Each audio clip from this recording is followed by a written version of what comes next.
de sodio al 17.7%, sí era lo mismo. Entonces, en ese momento no lo analicé bien, pero ya después caí en cuenta de que se los dije mal. Nada más 5 minutos para aclarar eso. Ahí sí ven la pantalla, ¿verdad? Sí, doctora. Sí. Ah, ok, entonces Sí, miren. sí la vemos.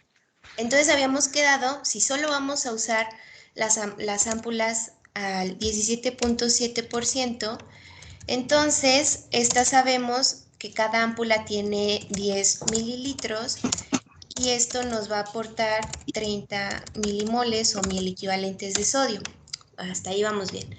Ahora entonces, y sabemos que la solución al 3% nos va por, o sea, va en un litro, en 100 mililitros, nos va a aportar 513 milimoles.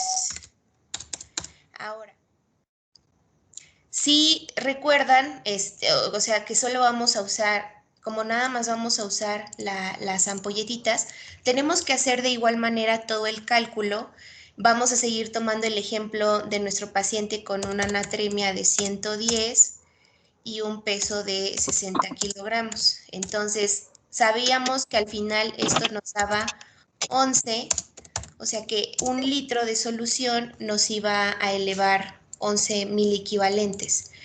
Entonces, si tomábamos la velocidad de infusión de 2 milimoles por hora, esto nos daba 181 mililitros por hora. Ahora, lo que preguntó ayer su compañera sí es muy importante porque entonces yo como sé, o sea, cuánto le voy a pasar de las soluciones. ¿Se acuerdan que el doctor al inicio nos dijo, o sea, ¿cómo me cambias este billete? O sea, con monedas de 10, con billetes de 20, con dos de 50 y así, pues es exactamente lo mismo. Entonces nosotros tenemos que saber, o sea, sabemos que para elevar estos 2000 equivalentes en una hora necesitamos esta cantidad de solución salina al 3%.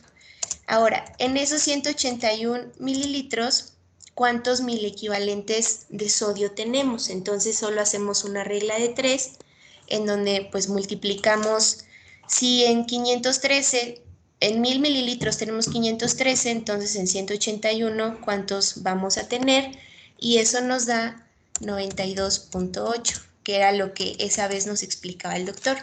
Entonces aquí simplemente pues vamos a dividirlo entre los 30 milimoles de las ampolletas de solución salina al 17.7 y nos da que le tenemos que pasar 3. Entonces, para que yo ahora sí que haga la equivalencia de esto a las ampulitas, necesito 3 ampulitas. Entonces, esas 3 ampulitas van a ser 30 mililitros. Entonces, yo le tengo que pasar a este paciente esos 30 mililitros en una hora. Entonces, aquí si se dan cuenta, o sea, ya disminuyó el volumen de los 181 que le tenía que pasar, ahora ya solo son 30. Entonces, en los pacientes que tienen una sobrecarga de volumen, pues esto les podría, al no haber baptanos, o sea, les puede ayudar para que solamente les pasen los 30 mililitros. Ahora, la siguiente pregunta sería, o sea, ¿cómo enfermería le va a pasar esos 30 mililitros? Puede ser que si tienen una solución para mantener su vena permeable, pues se la pasen a un gotero lento o que ellas preparen como tal una infusión. Pero el chiste es que ellas le tienen que pasar esos 30 mililitros en una hora. Entonces, para que el paciente, porque no se los puedes pasar así de cajón en la vena, porque va a tardar mucho tiempo pues, en distribuirlo. Entonces, eso como que no sé si me di a entender, eso respondería la duda de si ahora, si yo digo, no, pues no quiero elevarle 2, quiero elevarle 3 milimoles o mil equivalentes en una hora, entonces haría exactamente lo mismo, pero ahora ya no serían 181 mililitros, ahora serían 273, me parece. para pasar en una hora. Entonces hago el mismo cálculo y al final me va a dar que yo necesito pasarle 4.6 ampulitas de cloruro de sodio al 17.7% y serían 46 mililitros. Entonces, aún así tienen que hacer como, necesitan saber pues cuánto esta distribución es importante porque así es de acuerdo al peso del paciente. Como ayer también lo mencionó, no recuerdo quién, pues esto sí puede ser va a estar un poco sesgado por el peso porque no sabemos bien cómo es su distribución corporal, cuánto es de grasa, cuánto de músculo, cuánto exactamente de agua. Pero pues es lo que tenemos como a la mano para el momento tratar al paciente. Ahora, la otra pregunta que fue de, ok, y si en mi cálculo me da, o sea, mayor a 12 en un litro, entonces, o sea, ustedes aquí tendrían, por ejemplo, si a mí me da que en vez de 11 me da 15, entonces esto me está diciendo que un litro de solución, o sea, un litro de esta solución me va a elevar 15. Entonces, pueden ajustarlo para que no le pasen todo el litro de solución. Aquí igual harían una regla de 3 para, por ejemplo, 12, 12 ¿cuánto me daría? Entonces, para que nada más le pasen la solución necesaria para elevar los 12 y ya. Entonces, aunque a ti te dé 15, sabemos que nuestro rango de confianza en ese momento pues es simplemente 12. Entonces, nada más le pasas la solución necesaria para elevar esos 12. Y ya, no, eso no sé si los confundí más o si quedó un poquito claro esas preguntas que hicieron ayer. Como diría el doctor, nada más sería como cuestión de que ustedes hicieran ahora sí que el intercambio de por cuánto me lo cambias. Estos 181 mililitros, pues te los cambio por 30 mililitros de solamente las ampolletitas.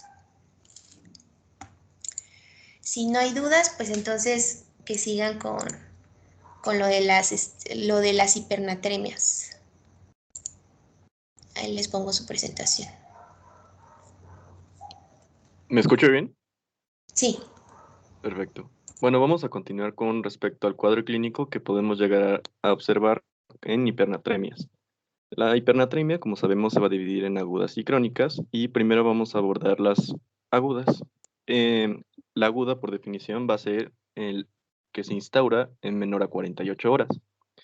Por lo general vamos a encontrar, dependiendo de cuál sea la etiología de esta hipernatremia, diferentes tipos de sintomatologías.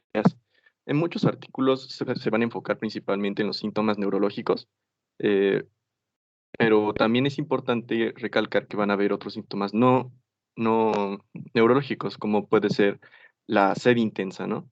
Esta sed intensa va a ser desencadenada principalmente por la falta de agua, es decir, una deshidratación. En este caso vamos a hablar de una deshidratación hipertónica, que va a reflejar una pérdida neta de solo agua, más no de electrolitos, que eso nos llevaría más bien a una hipovolemia. Esta deshidratación hipertónica nos puede dar como sintomatologías en diferentes casos. Por ejemplo, en el niño o en el lactante que no puede pedir agua, ya sabemos los síntomas clásicos, ¿no? De que va a estar hundida la fontanela o los ojos hundidos, llanto sin lágrimas. Esos datos nos van a ser de relevancia para eh, sospechar de una hipernatremia en los niños. Eh, También en el adulto, que habíamos recalcado en la clase pasada, es importante mencionar que no o van a estar alterados mentalmente, es decir, no van a poder pedir el agua o en sí no sienten esa necesidad de la sed, por lo tanto van a tener como síntomas la pérdida de bueno, la piel va a ser como va a perder esa turgencia y además va a tener las mucosas secas. Ahora, hablando con respecto a los síntomas neurológicos, es importante mencionar que pueden llegar a presentar letargia, hiperreflexia, irritabilidad y debilidad, así como movimientos anormales.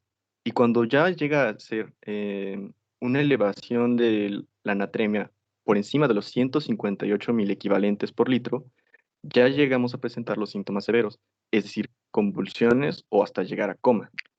Es importante recalcar que la contracción repentina del sodio, es decir, esta corrección demasiado rápida del sodio, nos puede llevar a otras sintomatologías o escenarios clínicos más complicados.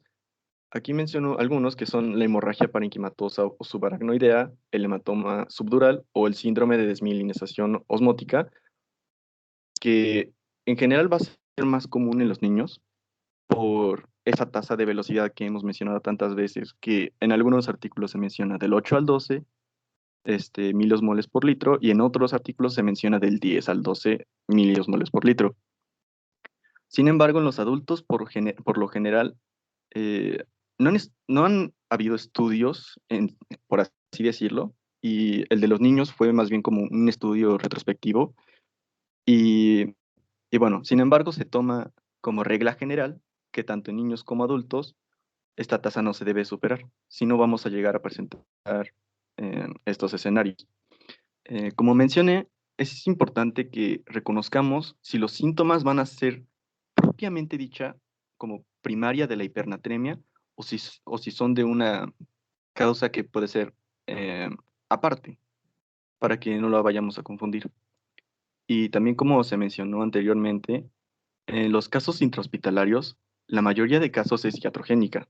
Eh, que estábamos mencionando que en las unidades de cuidados intensivos podemos llegar a hacer una sobrecarga de líquidos y pues como que coloquialmente se conoce como el encharcar, ¿no? Y puede ser que nos lleve a esta hipernatremia. Un ejemplo es como el uso de bicarbonato de sodio para la corrección de acidosis metabólicas. Siguiente, por favor.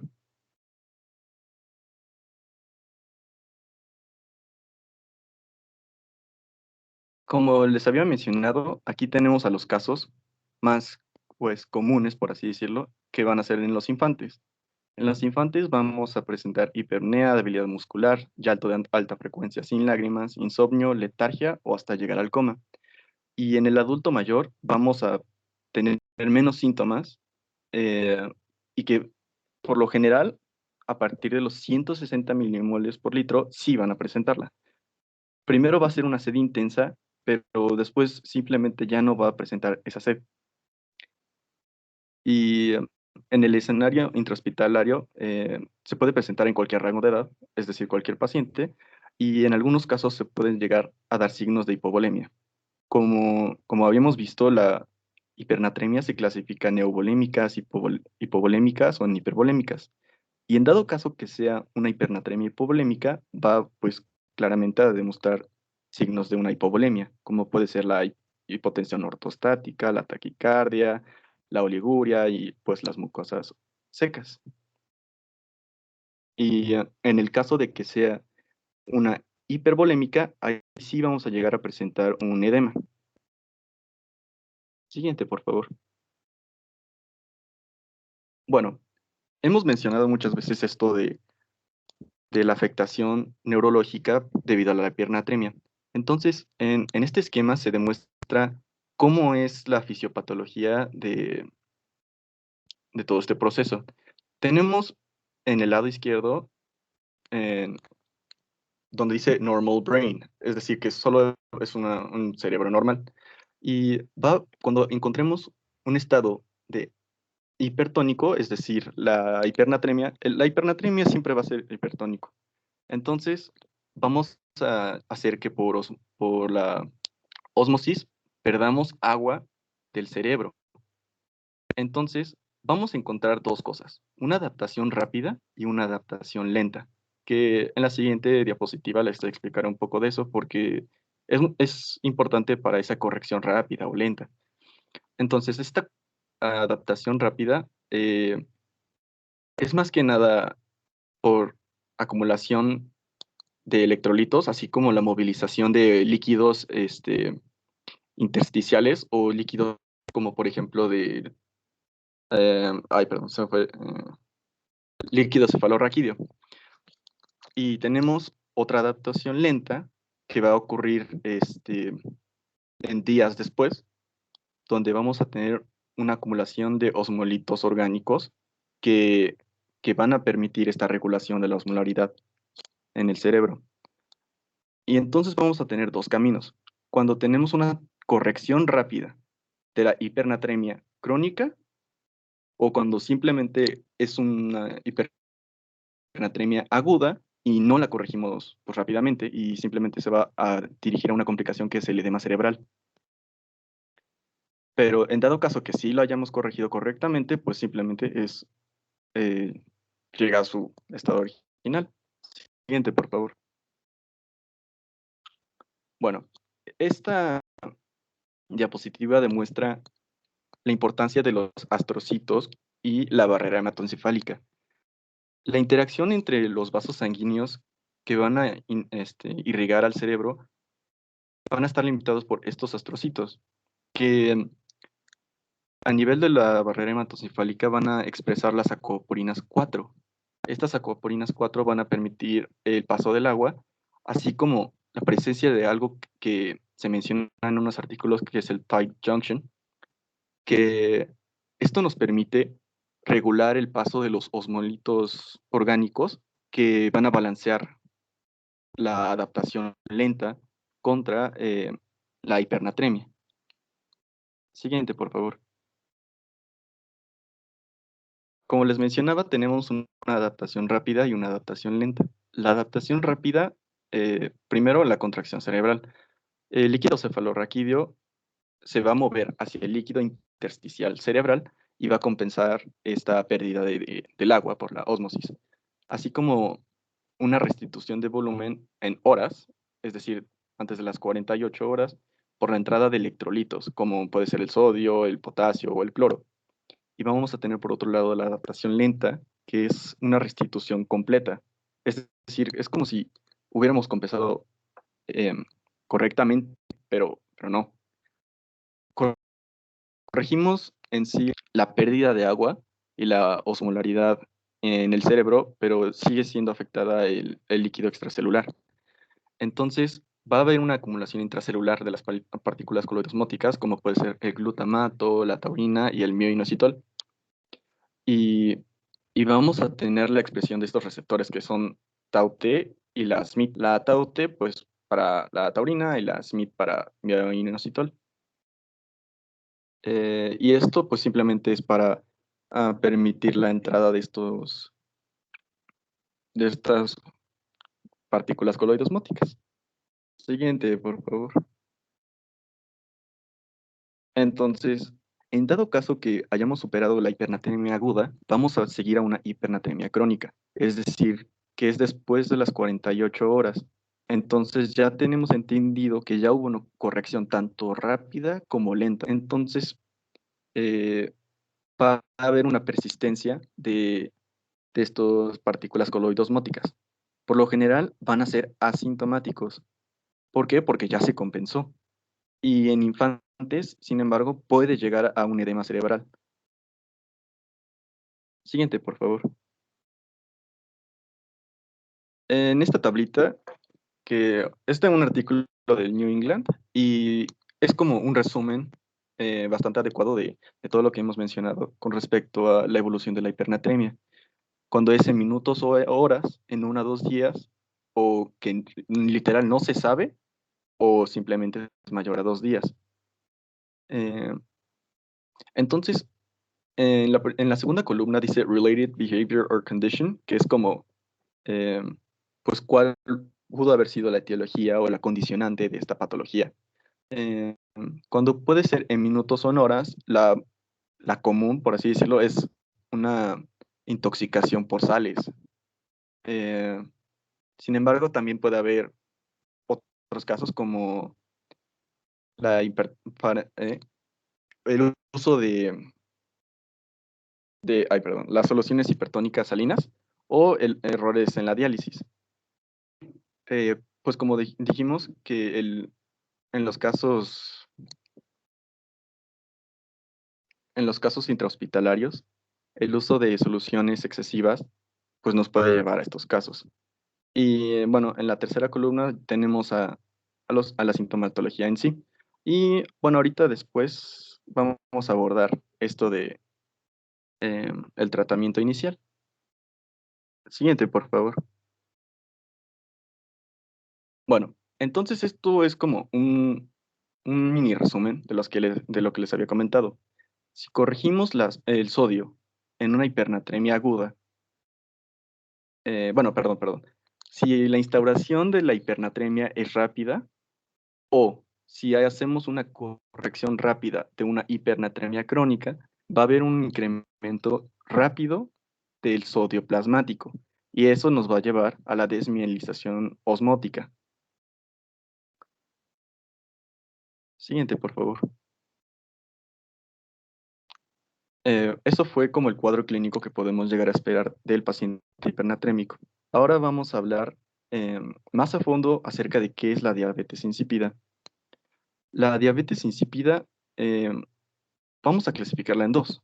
Sin embargo, como un panorama general, vamos a tener que es un desorden de la homeostasis del agua que se va a caracterizar por una orina hipotónica, es decir, menor a 300 milimoles por litro, y además con volúmenes grandes, mayor a 50 mililitros por kilogramo. Y esto se va a deber ya sea por una depresión de la secreción o de la acción de la arginina vasopresina.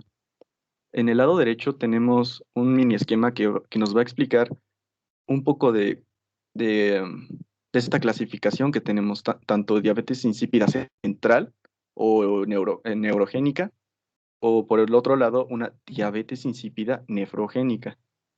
Siguiente, por favor. La lista es muy larga con respecto a la etiología de la diabetes insípida y, y como acá, por ejemplo, diabetes insípida hipoficiaria. Realmente la diabetes insípida central tiene muchísimos nombres y por lo que yo encontré en artículos, la más común es la diabetes insípida central. Esta misma diabetes insípida central o hipoficiaria puede clasificarse en dos, que van a ser las adquiridas o las que son congénitas o también conocidas como genéticas. Por otro lado, vamos a tener las diabetes insípidas nefrogénicas, que también pueden ser o adquiridas o genéticas. Siguiente, por favor.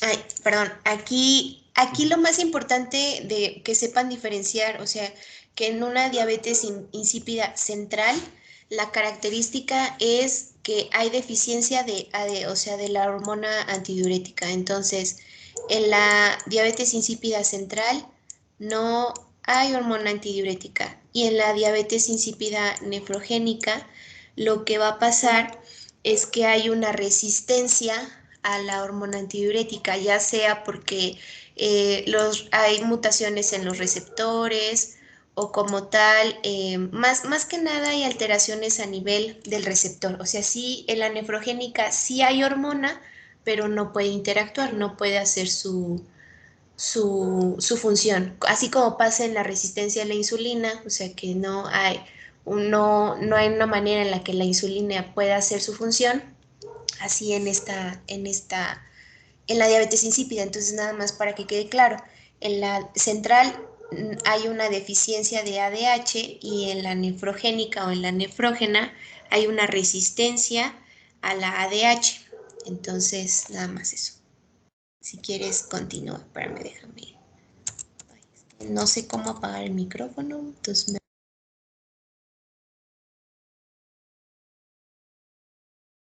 Ok, ahora como nos estaba mencionando Brenda con respecto a la diabetes insípida central, eh, en sí va a ser o una completa o parcial falta de la hormona antidiurética.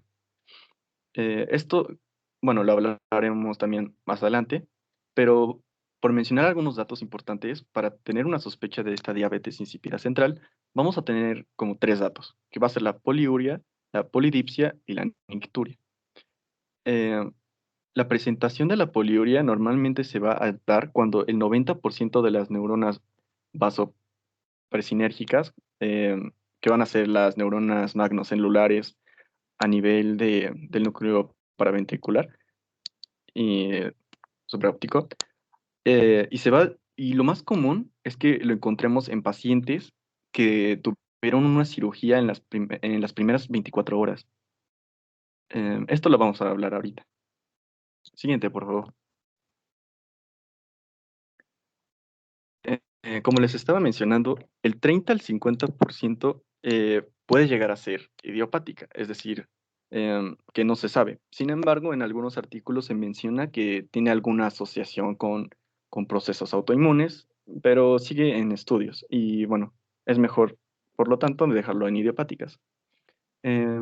Por otro lado, tenemos, por ejemplo, en los trastornos adquiridos, en los traumatismos cráneoencefálicos, eh, que van a ser o no penetrantes o penetrantes, es decir, una lesión a nivel de la eminencia media o en sí de la hipófisis, porque como sabemos, a nivel de la hipófisis tenemos la neurohipófisis que se va a encargar de esta secreción de la hormona antidiurética. Y por mencionar uno de toda esta, bueno, algunos de esta lista, tenemos que en los aspectos congénitos puede ser debido a un polidromios. Este antecedente nos puede llevar a pensar con respecto a la diabetes insípida central. Eh, También tenemos a los casos congénitos que se dividen en 4 tipos: el tipo A, el tipo B, o el tipo C, o el tipo D. Y lo que tenemos que entender en sí es que va a ser una afectación de la síntesis de la arginina vasopresina. Eh, Se decía que la más común es la mutación de arginina vasopresina neurofisina 2. Y un síndrome que se me hizo interesante es el síndrome de Wolfram, en donde se caracteriza por la presentación de diabetes mellitus, atrofia óptica y anacusia, y pues ya como se mencionó, la diabetes insípida central. Y bueno, esos son los genes que se van a llegar afectados, la WFC1 y la CISD2.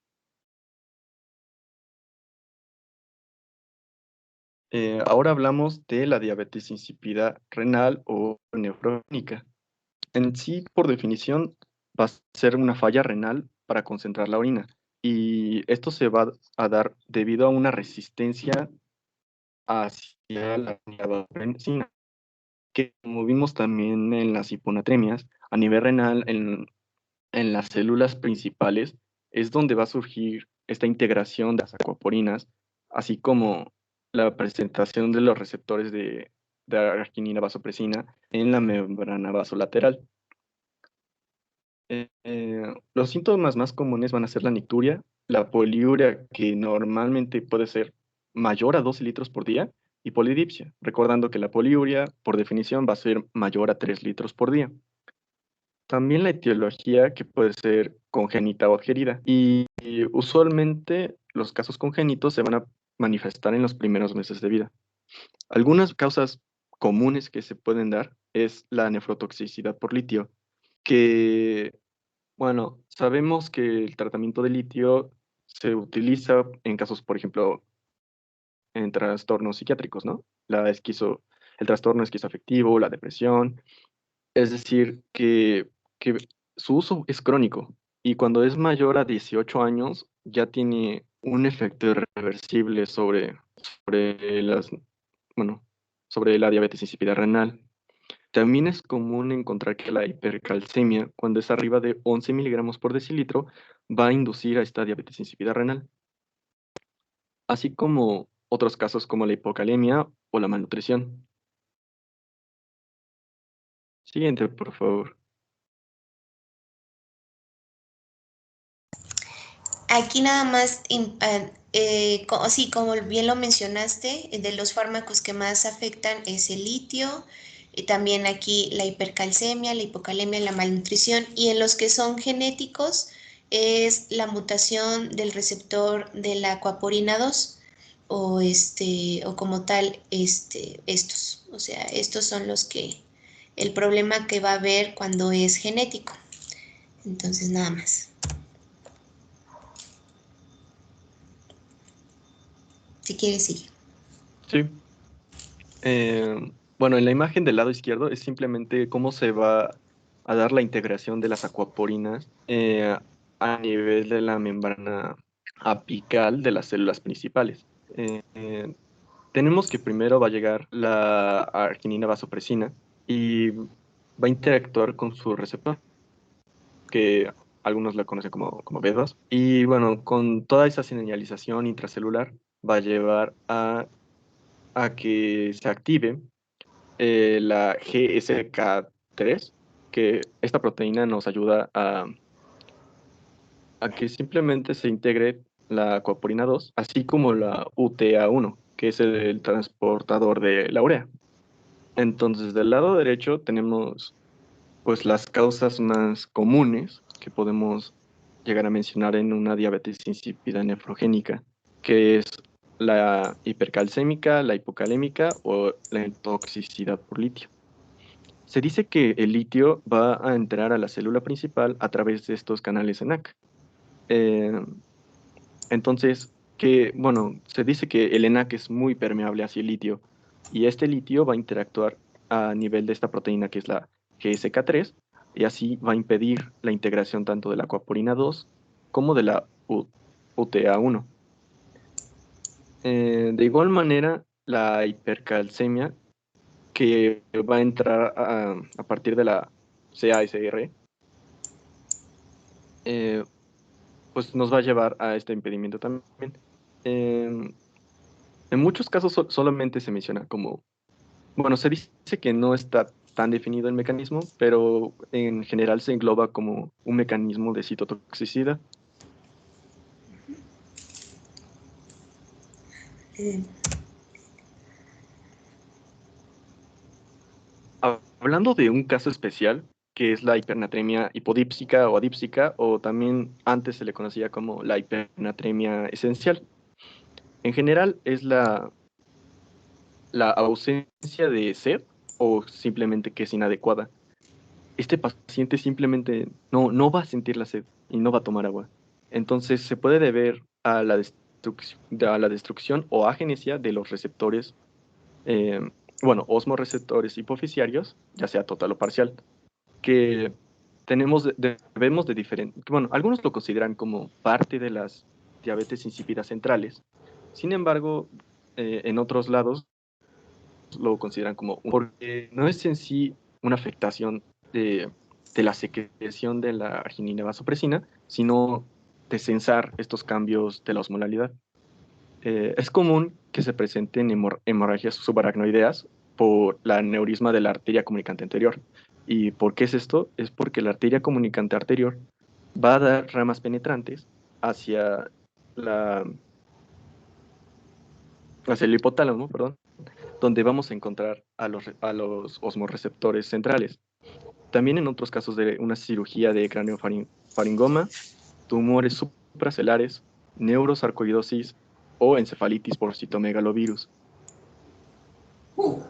Es característica que tengamos una hiperosmolaridad, una deshidratación crónica y recidivante y datos de hipovolemia, que pues ya se mencionó anteriormente, la taquicardia, la hipotensión ortostática, pero también otros datos como hiperazoemia, hiperuricemia y hipopotasemia. En este esquema, pues simplemente se muestra dónde vamos a encontrar estos núcleos, bueno, o controladores de la sed, así como los órganos, bueno, se les llaman órganos periventriculares, que va a ser el órgano vascular de la lámina terminal y el órgano subfornical. Eh, Principalmente estos dos son los encargados de, la, de ser los receptores de la osmolalidad central y se van a proyectar a las neuronas magnocelulares del núcleo supraóptico y paraventricular, que estas pues van a sintetizar propiamente la arginina vasopresina y van a extender sus axones y llegar a la neurohipófisis y así ya secretarlo hacia el riñón. Entonces, ¿cómo vamos a hacer un abordaje o el diagnóstico de una diabetes insípida? Generalmente vamos a pedir em, una, una prueba de privación de agua bueno, seguida de una prueba con desmopresina. Entonces, vamos a tener esta tablita que nos dice más o menos cómo van a ser las características de la osmolaridad urinaria. Como hemos visto en, en la primera exposición, la osmolaridad urinaria se puede calcular por la fórmula enorme o simplemente con los últimos dos dígitos de la densidad urinaria por 35. Y algo importante que debemos de recalcar acá es, bueno, determinar a partir de qué rango es normal y qué es anormal. Usualmente un rango menor, perdón. Primero explico esta parte de la deprivación del agua. Cuando tenemos una deprivación del agua, vamos a tener este mecanismo regulador para concentrar la orina y tenemos al paciente normal, donde cuando hay una deprivación del agua va a tener una osmolaridad plasmática de 283 a 293, pero de la orina va a ser mayor a 750. Es decir, que va a estar concentrando la orina. Y hay una prueba después, que es la administración de la desmopresina. Esta desmopresina es un análogo de la arginina vasopresina y este efecto se dice que es simplemente nulo, porque en la circulación ya tenemos efectiva la arginina vasopresina, entonces no debería de generar en sí un cambio tan efectivo. O es mínima o es nula. Pero en dado caso que sea una diabetes insípida central, como sabemos, va a haber un defecto en la secreción de la arginina vasopresina. Es decir, que a nivel de la nefrona no va a haber una alteración. Entonces, con la deprivación del agua, vamos a llegar a encontrar que la orina va a estar diluida a menor de 300 miliosmoles por kilogramo. Pero si administramos esta desmopresina, que es un análogo, entonces ahí sí va a concentrar la orina y va a aumentar la osmolaridad a mayor de 750. Por otro lado, si es una diabetes insípida nefrogénica, pues sabemos que ahora la alteración es a nivel renal y aunque haya una presencia de la desmopresina, no debería de afectar esta osmolaridad de la orina, como se demuestra aquí.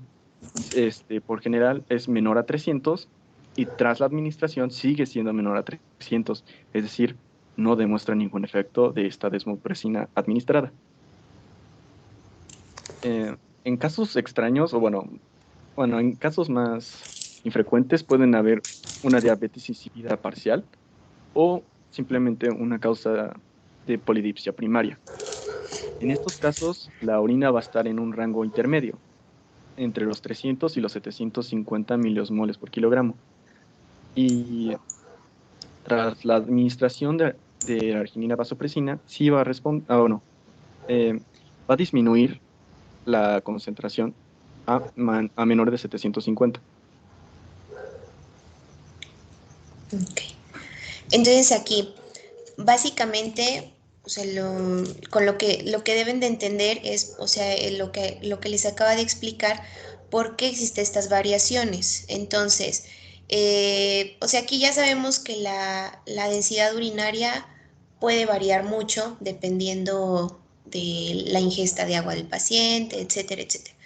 Pero aquí, como ya lo mencionó, sabemos que en una hipernatremia, o sea, el estado va a ser hiperosmolar. Entonces, por eso la osmolaridad plasmática pues va a estar aumentada. Entonces, pero a diferencia, la osmolaridad urinaria pues va a tender a estar disminuida.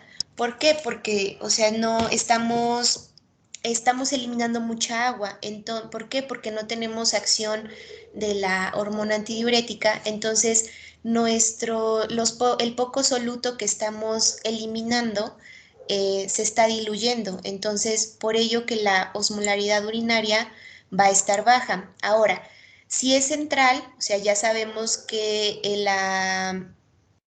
tenemos una inadecuada secreción o no hay secreción como tal, o sea, más bien, o sea, hay o no hay parcialmente hormona antidiurética. Entonces, si tú administras la desmopresina, por lo regular se administran 10, me parece que son microgramos, y es por vía nasal. Entonces, se administra, es un análogo de la vasopresina.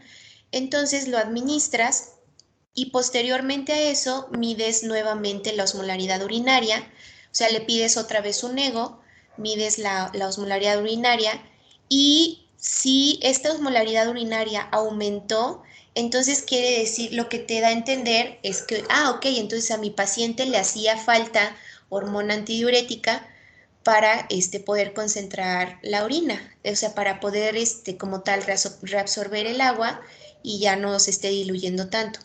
Entonces, si reaccionó al test, entonces, ok, me voy más por lo central porque eso me da a entender que no había hormona antidiurética, yo la estoy administrando.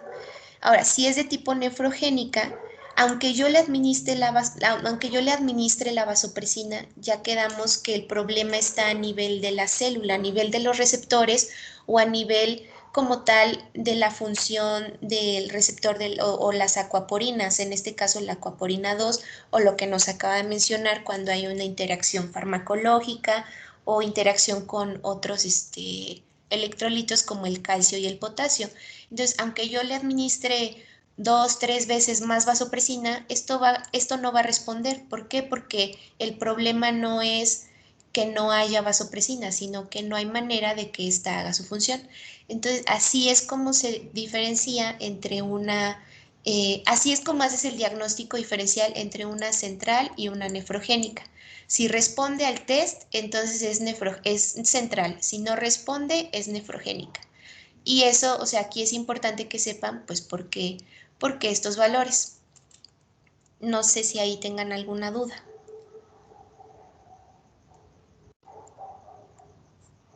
¿No? No, Si, doctora. si quieres, continúa.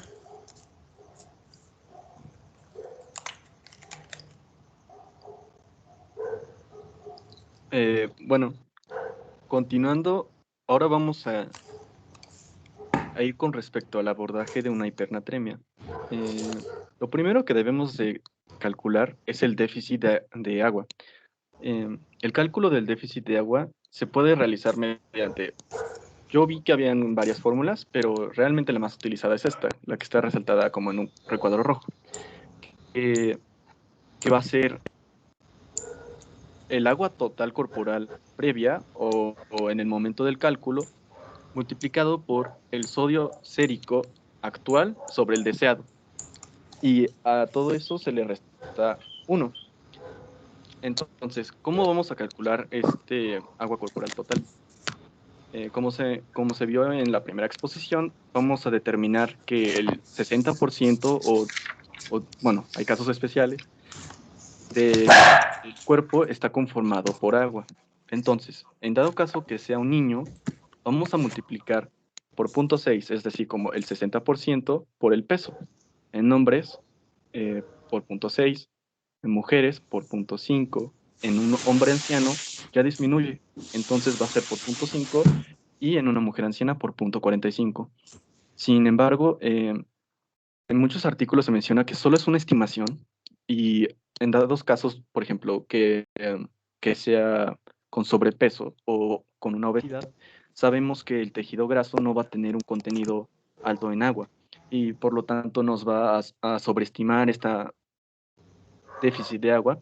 Por lo tanto, en algunos artículos recomiendan disminuir al 10% esa necesidad, pero ahí la verdad no sé si esté en lo correcto. Sí, o sea, como ya lo habíamos mencionado, eso en personas, principalmente en personas con obesidad, te va a crear un sesgo muy grande porque no, como tal, no sabes la distribución corporal que va a tener el paciente, pero pues puedes hacer una aproximada de, de ello. Igual, o sea, tener como, ya el doctor nos dirá en ese caso cómo le hacen con pacientes muy obesos. Si toman como tal el déficit de agua total o como que van probando, le van pasando primero un poco y ven cómo responde, así como prueba y error. Pero Gracias, sí, doctor. y Ujú. acá en la fórmula del déficit de agua también lo pueden encontrar como el sodio sérico. A ver, bueno, no sé si lo pusiste, pero a ver, lo voy a poner aquí. El sodio sérico menos 140 entre 140 por el agua corporal total.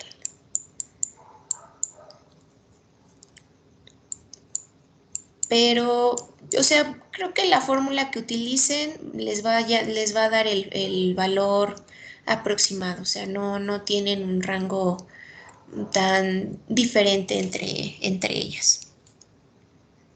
Pero al menos, o sea, sí utilicen si es hombre punto 6 y si es mujer punto 5. Si quieres, continúo. Sí, bueno, ¿le puedes revisar rapidísimo, por favor? Ay, perdón. Gracias. Y bueno, abajo dice desired sodium, entonces ahí lo que tenemos que Eso, entender es el sodio que nosotros queremos como objetivo. el Por sodio lo deseo. general se toma 140, pero si quisiéramos podríamos cambiarlo a, no sé, 139 y cosas así. Pero sí, por regla general es el 140. Y así también igual lo van a encontrar en la guía de práctica clínica. Súper bien. Eh, bueno, el balance de sodio es, bueno, solamente lo quise poner como un agregado con respecto a todo esto. Es simplemente la diferencia que vamos a tener entre el consumo, bueno, la ingesta de sodio y la salida de sodio. Entonces, cuando es negativo, es decir, hay una pérdida, vamos a tener una hipernatremia hipovolémica. Si es positiva, es decir, hay un aumento en la concentración de sodio en todo el cuerpo, vamos a tener una hipernatremia hipervolémica. O simplemente, si es neto cero, vamos a tener una hipernatremia euvolémica. Siguiente, por favor. Em, entonces, vamos a considerar que lo primero que podemos llegar a pedir en una sospecha de una hipernatremia va a ser simplemente un examen general de orina. Y vamos a hacerlo por partes. Primero vamos a analizar la osmolaridad urinaria. Y bueno, en este caso traigo esta tabla. Sin embargo, hay otras diferentes en donde le da un abordaje diferente. Eh, cuando le da, cuando nos da una osmolaridad urinaria de 700 a 800 o más, se dice que hay una pérdida de agua renal. Y sin embargo, si tenemos una osmolaridad urinaria mayor a 700 o 800, nos vamos a tener que dirigir al sodio urinario. Y del sodio urinario eh, hay diferentes parámetros. Por ejemplo, en este caso fue de 20. Sin embargo, en otros lados puede ser de 25. Entonces, eh, en este caso, vamos a utilizar el 20, en donde si tenemos una osmolaridad urinaria mayor a 100 y luego tenemos un sodio urinario mayor a 20, sabemos que es una afectación renal, es decir, va a haber una pérdida de agua renal. Sin embargo, si es un sodio urinario menor a 20, va a ser extrarrenal. ¿Cómo en qué casos podría ser? Podría ser por vómito o por diarreas. Y, y bueno, creo que lo vamos a abordar después, pero en las pérdidas extrarrenales, como por ejemplo en la diarrea, pueden haber casos en donde haya una hipocalcemia, perdón, una hipopotasemia Ajá. por, por el flujo de los iones a través del epitelio intestinal, así como la pérdida del agua. Y bueno, después, si es mayor a 100 y el sodio urinario también es mayor a 20, entonces tenemos que diferenciarlo del trastorno hipovolémico del hipervolémico. Entonces simplemente también nos podemos basar a partir de la clínica, en donde sabemos que puede haber edema y el cambio ortostático solamente es en los casos hipovolémicos. También, si es una orina hiposmolar de menor a 100 o en algunos casos mencionan menor a 300. Realmente los parámetros son muy variados de artículo a artículo, en bibliografía. Así que de esta tabla es menor a 100 y el sodio urinario es mayor a 20, entonces sabemos que es una hipernatremia euvolémica. Y si es mayor a 100 con un sodio urinario mayor a 20, hablamos de una diabetes insípida nefrogénica. Sí, esto de la osmolaridad urinaria, como la primera clase que tuvimos de trastornos del agua, era lo que les mencionaba. Como tal, no existe un parámetro que pueda decirles así, de 100 a 300 es lo normal, porque la osmolaridad urinaria va a variar de persona a persona, de cuánto, ahora sí que de cuánto pesa, cuánto consume, cuánto consume de electrolitos, cuánto consume de proteína, cuánto consume de agua. O sea, eso es muy variable. Y sí, así lo van a llegar a encontrar como parámetros de mayor a 100, mayor a 300.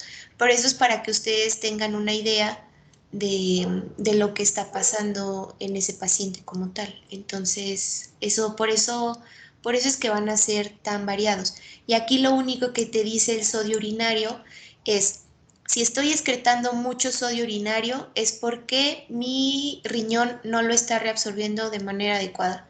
Entonces, por eso se considera que es renal. En cambio, si el sodio urinario está normal o disminuido, entonces mis pérdidas no son renales, mis pérdidas son extrarrenales, como bien lo mencionó, gastrointestinales o pérdidas insensibles, etcétera.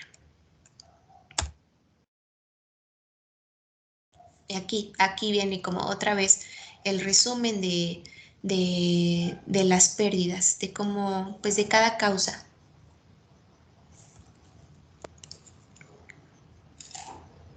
¿Quieres explicar algo de aquí o le paso la siguiente? La siguiente, por favor. Bueno, esta tablita se me hizo muy interesante porque realmente resume todas las fórmulas que podríamos llegar a utilizar tanto en las hiponatremias como en las hipernatremias. Y algo que me parece que van a explicar después es el infusion rate de la dextrosa al 5%. Se dice que por lo general, 3 mililitros de agua sin electrolitos, es decir, la, la solución glucosada al 5% no va a tener electrolitos, sin embargo, es una solución isotónica. ¿Por qué? Porque tiene 253 milismoles por litro. Por lo tanto, la infusión de la dextrosa al 5% va a ser como un abordaje inicial para estos pacientes. De igual manera, por ejemplo, acá ya está, donde dice Free Water Deficit, que es el déficit de agua, en donde ahora sí ya incluye el 140 como el sodio que queremos alcanzar. Ok. Y, sí, y la otra fórmula que es importante de recalcar es el Electrolyte Free Water Excretion, que es la excreción de agua libre de electrolitos, y esta fórmula nos va a ser de utilidad para determinar cuando hayan pérdidas insensibles, ya sea por sudor o por los vómitos, las diarreas y así. Es decir, esta fórmula del déficit de agua no va a ser como activa, sino va a tener al paciente, bueno, va a considerar al paciente como en un estado constante, es decir, como si todo el tiempo tuviera esa cantidad de sodio, como si todo el tiempo tuviera esa cantidad de agua, eh, y no considerar las pérdidas sensibles e insensibles que podríamos llegar en este paciente. Por lo tanto, esta otra fórmula, que es la excreción de agua libre de electrolitos, nos permite valorar las otras pérdidas que podríamos llegar a presentar y la importancia de reponer todo este déficit de agua. Entonces vamos a integrar esto de que es el déficit de agua corporal determinada por esta fórmula, más el agua que nos hace falta mediante la fórmula de la excreción de agua libre de electrolitos. Y en la guía de práctica clínica nos menciona que hay una pérdida insensible de aproximadamente 40 mililitros, que va a ser ya sea por respiración o por sudoración. Entonces deberíamos de sumar tanto lo que nos dé en el déficit de agua corporal, lo que nos dé en el bueno, en la excreción de agua libre de electrolitos, más los 40 mililitros para la reposición de líquidos en este paciente. Ok. Algo que aquí se me pasaba con lo del sodio urinario es, ¿alguien leyó qué pasa cuando un paciente está tomando diuréticos? ¿Nos funciona o no nos funciona el sodio urinario?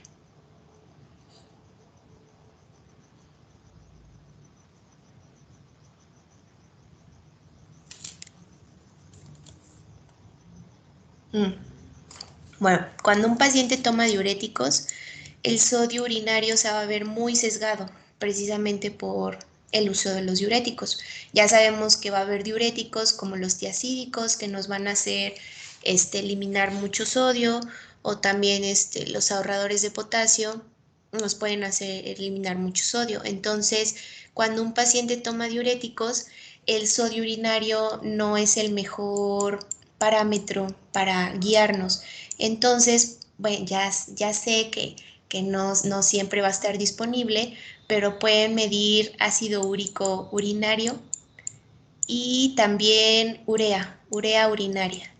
O sea, estas moléculas como tal no se van a ver alteradas por los diuréticos, y no recuerdo como tal los valores, el rango o el valor normal ahorita, mañana se los digo, pero o sea, ya como vimos, la urea es un osmol como tal inactivo, o sea, no va a jalar agua y se va a mover libremente, igual que el sodio, entonces funciona de la misma manera.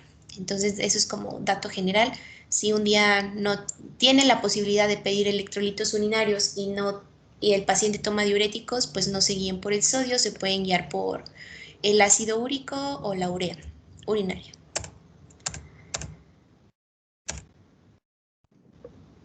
Bueno, ¿me escuchan? Sí. Sí. Bueno, ya para finalizar, pues vamos a tener el tratamiento. Bueno, lo menciona, me parece que el Harrison, si no me recuerdo, que como el primer abordaje que vamos a tener para tener un tratamiento efectivo, pues va a ser la eliminación de la causa primaria pues de dicha hipernatremia, ¿no? O sea, igual no sirve corregirla si el paciente sigue con la causa primaria, que lo va a volver a llevar a este estado de hipernatremia. De igual forma que con la hiponatremia por el riesgo de ODS, me parece, el síndrome de desminimización osmótica, lo tenemos que realizar de una manera lenta. Se menciona que en el caso de pacientes que tengan una hipernatremia crónica, se puede llevar a cabo aproximadamente 10 miliequivalentes al día. Y en el caso de pacientes que presenten una hipernatremia aguda, o sea, con aguda se refiere a menos de 48 horas, se va a llevar a cabo pues una reposición rápida o una disminución rápida de este sodio, tan rápida que puede llegar a ser a un miliequivalente a la hora. En este caso, básicamente entre más aguda se puede llevar al paciente a valores normales más rápido. ¿Lo puedes pasar, por favor? Bueno, ¿y cómo vamos a realizar esta corrección del sodio? Bueno, principalmente, como ya lo había dicho el compañero, se va a realizar con la solución glucosada al 5%. Y esto se va a realizar prácticamente en todos los pacientes, pero en ciertos pacientes debemos de tener cuidado, ¿no? En tener bien vigilados los valores de glucemia en la sangre, como es el ejemplo de los pacientes con diabetes mellitus, que al momento de usar la solución glucosada, pues podemos llevar a una hiperglucemia, ¿no?, al paciente, y pues puede traer otro tipo de complicaciones.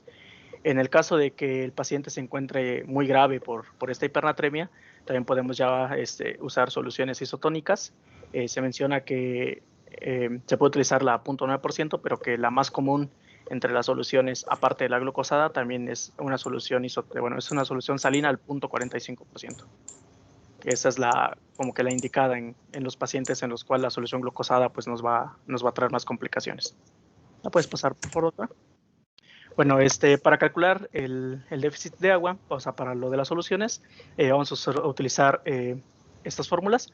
Como ya lo había mencionado tanto la doctora como el compañero, existen dos fórmulas. En la GPC se maneja esta que está acá arriba, la de el ACT, que sería el agua corporal total, menos esto se va a multiplicar por la resta del sodio medido menos el sodio deseado, y se va a dividir esta multiplicación por el sodio que vamos a esperar. Y bueno, el agua corporal total, pues ya como lo habíamos mencionado durante pues, toda la exposición, es del 50% de mujeres, y el 60% hombres. Y bueno, igual ya lo había mencionado el compañero hace un ratito, de este déficit de agua corporal que calculamos, debemos de sumarle los déficits de aguas de pérdida insensible y tanto de pérdidas urinarias. Ahí, disculpen, se me fue la letra. En el caso de las pérdidas insensibles, pues bueno, son entre 30 y 40 mililitros, es lo que maneja la guía de práctica. Y para calcular pues las pérdidas urinarias vamos a utilizar esta fórmula, que sería el volumen urinario del paciente. Y bueno, esto se va a multiplicar por el resultado de la suma, que sería el sodio urinario, por el potasio urinario. Esto se va a dividir entre el sodio sérico. Y bueno, el resultado de esto a uno se le va a restar este resultado, y a lo que nos dé se va a multiplicar por el volumen total de la orina. A esto le vamos a sumar el déficit de agua que ya tenemos, más un 30-40 mililitros aproximadamente, y pues ya ese sería el total del agua que nuestro paciente está necesitando en este momento. ¿La puedes pasar, por favor?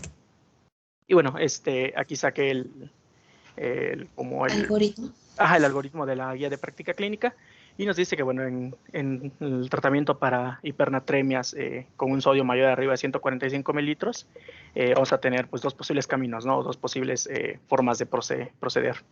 En el caso de, pues, bueno, la primera pregunta que nos vamos a realizar es ¿hace cuánto inició el paciente con el padecimiento, ¿no? Como les decía, si es aguda o es crónica, se va a relacionar con las horas. En este caso, 48 horas, más de 48 horas para la crónica, menos de 48 horas para la aguda. Como ya les había dicho, en el caso de que pues, esta hipernatremia sea pues, aguda, vamos a llevar una corrección rápida de este sodio, con una disminución de aproximadamente entre 2 y 3 miliosmoles por litro por hora, y un máximo de 12 miliosmoles al litro por día. En el caso de que sea un adulto mayor, nos dice que va a ser de 10. ¿no? Y por otra parte, cuando se presenta la hipernatremia crónica, la corrección tiene que ser lenta debido a pues, este riesgo de la ODS, con una disminución del sodio sérico de 0.5 milimoles por hora y un máximo entre 8 y 10 aproximadamente de miliosmoles por día. ¿Ok? Bueno, también tenemos que pues, tener en cuenta, ¿no? Cuál es el volumen de agua que está manejando nuestro paciente. O sea, si es una hipernatremia hipovolémica, euvolémica o es hipervolémica, ¿no? En el caso de que sea, bueno, hipovolémica, pues vamos a tener que el sodio va a estar alto y con pérdidas de agua, o sea, el paciente no va a tener líquidos, básicamente. Entonces, bueno, aquí tenemos las causas, que serían pues pérdidas renales por diuréticos o pérdidas gastrointestinales o incluso algunas pérdidas insensibles de agua. Y lo que vamos a realizar es, pues bueno, como ya les había dicho, primero, pues llevar al paciente a niveles hídricos más adecuados. Esto se realiza con soluciones cristaloides, y posteriormente a esto vamos a cambiar estas soluciones cristaloides, pues ya la destroza al 5%, pues para tener ya el nivel de sodio que estamos buscando, ¿no? Que en este caso sería aproximadamente 140. Porque, bueno, recordemos, como ya lo había mencionado el doctor, no podemos llevar al paciente a un estado como un valor normal, ¿no? Entre los valores superiores e inferiores, sino que tenemos que llevarlo al valor superior, al permitido, bueno, superior normal. En el caso de que, bueno, esto sea euvolémica, vamos a tener diferentes causas como la diabetes insípida, ya lo había mencionado antes. Y bueno, aquí vamos a darle glucosa al 5% al paciente, y tenemos que valorar el posible uso de diuréticos de asa. Esto debido a que por la patología que se presenta, el paciente puede volver a tener una hipernatremia. ¿Ok? Y bueno, en el caso de que ya sea un mecanismo hipovolémico, el que el paciente pues tenga demasiada agua o que pues, presente agua, lo que vamos a hacer es usar de igual forma la glucosa al 5%, pero vamos a añadirle un diurético de asa como la furosemide, por ejemplo. La siguiente, por favor. Y bueno, ya, para terminar, en las complicaciones más comunes pues va a ser el coma, nos puede traer igual forma un accidente cerebrovascular, el ODS, y pues ya en el caso de no ser tratada ni adecuadamente o de plano va a ser tratada, pues el paciente va a morir. La siguiente, por favor. Y bueno, ya esta sería nuestra bibliografía y esto sería todo por nuestra parte, compañeros. Muchas gracias por su atención. Ok, ¿tienen alguna duda? Muy bien, lo hicieron muy bien. Igual, aquí en la diabetes insípida, por ejemplo, cuando es de tipo central, pues se sigue manejando la desmopresina nasal, ya sea de 10 a 20 microgramos cada 12 o cada 24 horas, o menciona también la vasopresina subcutánea, pero me parece que lo que más llegan a utilizar pues es la desmopresina. Igual como lo vimos en las hiponatremias, o sea, siempre tienen que valorar el estado de su paciente. Ya vimos que cada caso, dependiendo la causa que esté desencadenando estas alteraciones hidroelectrolíticas, de cajón siempre deben de tratar la causa primaria. ¿Por qué? Porque si no lo hacen, todo lo que le estén administrando lo pueden estar administrando de manera pues iatrogénica y llevarlo a otro problema y así. Entonces, aquí sí se dieron cuenta, a diferencia de las hiponatremias cuando eran agudas, la sintomatología era menor, se consideraban en una severidad pues leve, y cuando ya eran de manera crónica se consideraban más sintomáticas y ya eran de moderadas a graves. Aquí es lo contrario, aquí la sintomatología aguda es la peor por lo que ya nos mencionaron, ese periodo de adaptación, y entre más tiempo pase, este periodo de adaptación pues se va a mantener, como tal las células se van a adaptar y la sintomatología, eso es lo grave de las hipernatremias, que cuando ya son crónicas, el cerebro se tiende a adaptar y ya no va a haber sintomatología que nos esté alertando a nosotros, pero pues el riesgo y las complicaciones siempre van a estar ahí presentes. Pero clínicamente en una hipernatremia las agudas van a ser las sintomáticas y las crónicas asintomáticas. Entonces, para que ahí lo correlacionen, porque se van a presentar de manera muy diferente. Ya vimos cuál es la presentación de cada una y por qué es tan importante abordarlas y conocerlas. Cada trastorno de los electrolitos tiene su porqué y todos son importantes, el calcio, el magnesio, el fósforo, pero ya vimos que, o sea, los que vamos a abordar, el sodio y el potasio, son los que más repercusiones tienen o más mortalidad. Entonces, no sé si tienen alguna duda en cuanto a las hipo o hipernatremias. Doctora, una duda. Sí. Igual en los artículos mencionaba que había que, bueno, si en el caso de hipernatremia con hiperglucemia, había que corregir la hiperglucemia en valores máximos y también la osmolaridad. Pero ¿hay alguna fórmula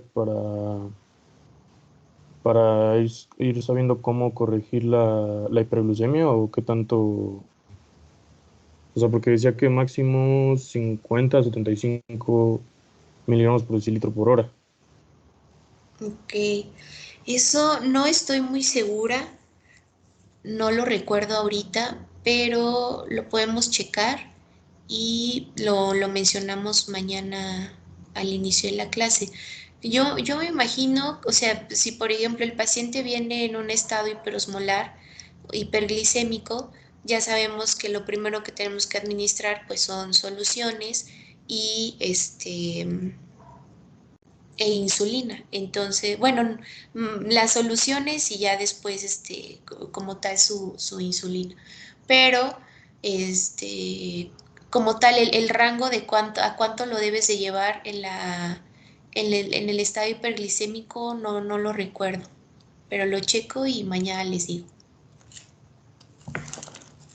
Igual, si Sí, pueden gracias. investigarlo, investiguen los valores, ¿qué quedamos? Los valores normales de ácido úrico urinario, de urea urinaria, y vamos a ver cuáles son las metas a llevar en un estado de hiperglicemia, cuáles son las metas.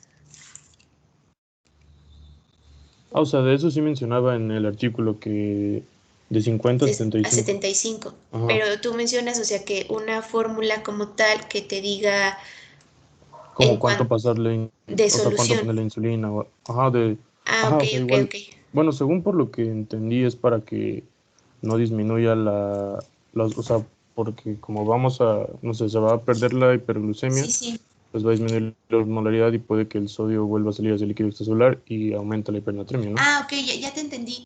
¿Se acuerdan? Igual, cuando vimos la fórmula de corrección de, este, del sodio, aquí igual, ¿eh? O sea, cuando un paciente, siempre que tengan un paciente con hiperglicemia y que vean que el sodio, o sea, ustedes ven que el paciente tiene 400, 300 o más, siempre, siempre, siempre, siempre deben de corregir el sodio.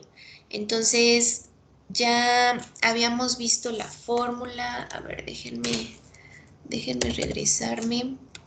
A ver, como tal, la verdad, no me acuerdo cómo es. Pero, Sodio medido, doctora, y a eso se le suma la glucosa por 1.6 entre 100. sí, que incluso yo les puse, ya me acordé, que yo les mencioné que nos presentaron varias, ¿cómo se llaman? A ver, déjenme dejar. Ya dejé de compartir, ¿verdad? Sí. Que nos mostraron varias fórmulas.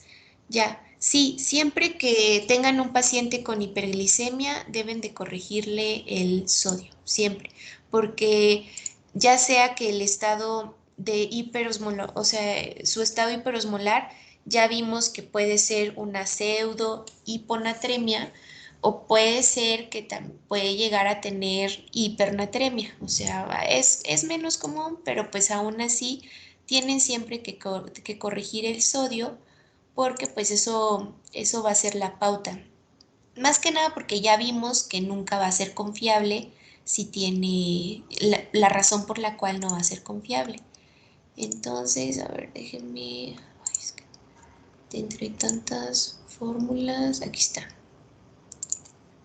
Pero sí, como lo acaban de mencionar, o sea, existen un chorro de maneras de saber esto, pero aquí les dejo como el resumen. Ay, no, no se va a mover. El resumencito. Esto. Por lo regular, esto es lo que les decía. Cuando el paciente tiene es menor o igual a 400 miligramos sobre decilitro de glucosa, el sodio va a disminuir 1.6 por cada 100. Entonces, supongamos que si mi paciente tiene, no sé, 350, entonces a esos 350 le tienen que restar, por ejemplo, ¿cuál es el valor normal de glucosa? Digamos, pongamos un valor X así, 100. Entonces, si tengo 350, vamos a disminuir, o sea, 350 menos 100 serían, o sea, tengo un exceso de glucosa de 250. Entonces, multiplican 250 por 1.6 y ya, bueno, más bien 2.5 por 1.6, que sería lo que le tienen que disminuir al sodio. Entonces, si hacemos la operación, en este caso sería 1.6 por 2.5, sería 4. Entonces, si yo tengo, por ejemplo, un sodio de 156, supongamos, a esto le tengo que restar 4. Y ya mi sodio real, entonces sería de 152, supongamos un ejemplo. Y acá, ya cuando es mayor a 400, entonces tenemos que multiplicarlo por 4. ¿Por qué? Porque entre más hiperosmolar esté, pues más diluido va a estar el sodio. Pero sí, qué bueno que lo mencionaste. Siempre tienen que corregir el sodio y a partir de eso ustedes ya vuelven a clasificar su natremia. Si es hipo, si es hiper y dependiendo el volumen. No sé si tengan alguna otra duda. Nos puede decir, doctor, así como un ejemplo como el que nos dio ahorita, pero en caso de hipernatremia e hiperglucemia? O sea, ¿cuánto sería como el valor real entonces, el corregido? Pues este sería, por ejemplo, si tienes 156, supongamos, a ver, vamos a volver a hacer. Si, por ejemplo, el paciente tiene un caso de hipernatremia, le ponemos 152. Bueno, vamos a ponerle, sí, 152 mil equivalentes de sodio. Entonces, tú lo ves a simple vista, vamos a ponerle aquí que tiene una glucosa de 650. Digamos que viene en un estado hiperosmolar, hiperglicémico. Entonces, aquí tú ves el sodio y dices, no, no manches, tiene una hipernatremia. Pero luego ves la glucosa y dices, o sea, tiene 650. Entonces, ok, vamos a corregir el sodio. Entonces, para empezar, pues tiene mayor a 400. Supongamos, nuestra meta sigue siendo 100, un valor. Entonces, está por arriba 550, ¿no? 550 miligramos sobre decilitro. Entonces, si estos 550 los dividimos entre 100, pues nos da 5.5. Entonces, multiplican 5.5 por 4 y te va a dar como 20 punto y algo, ¿no? 5.5 por 4, 22.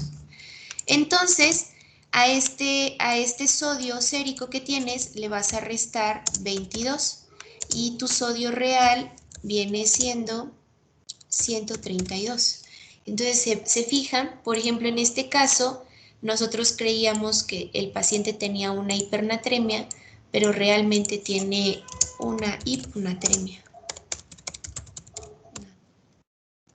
Entonces, ¿qué pasaría? O sea, entre más, por ejemplo, si aquí, esto es un ejemplo de hiponatremia. Ahora, si tenemos un sodio, supongamos, de 160, en el mismo caso, con el mismo paciente de 650 y demás, le vamos a disminuir los 22, pues nos sigue quedando en, uy, no, pues nos va a quedar una atremia normal, 138.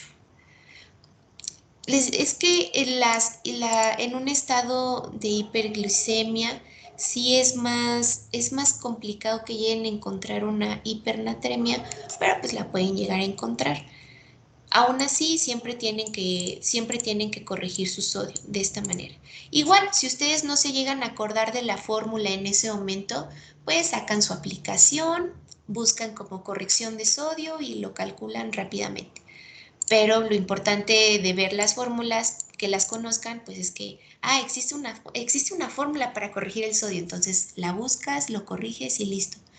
Pero, o sea, ya, yo creo que el sodio tendría que estar súper elevadísimo, por ejemplo, 175 menos 22, y aquí nos daría 153. Entonces, ahí ya sabíamos, o sea, al ver el sodio de 175, dices, pues tiene una hipernatremia. Lo corriges y sigue teniendo una hipernatremia.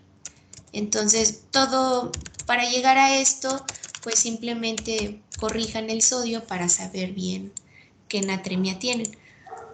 Y no se confundan, porque en este caso, tú lo ves a simple vista y dices, tiene una hipernatremia.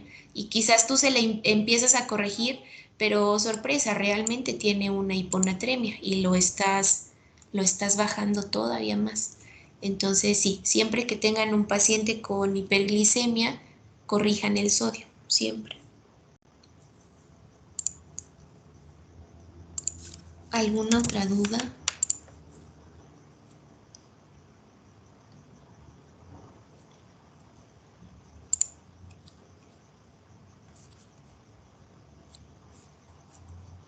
¿No? Si ya no tienen dudas.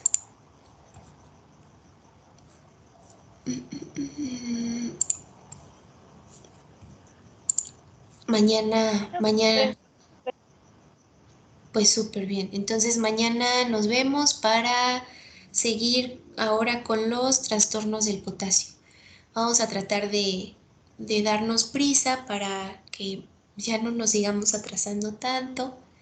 Y del examen no se preocupen, hasta que terminemos de ver los temas del primer parcial, pues ya se hace. Por eso, pero hay que apurarnos para que nos dé tiempo de ver los últimos temas. Sí, Brenda, muchas gracias. Bonita noche.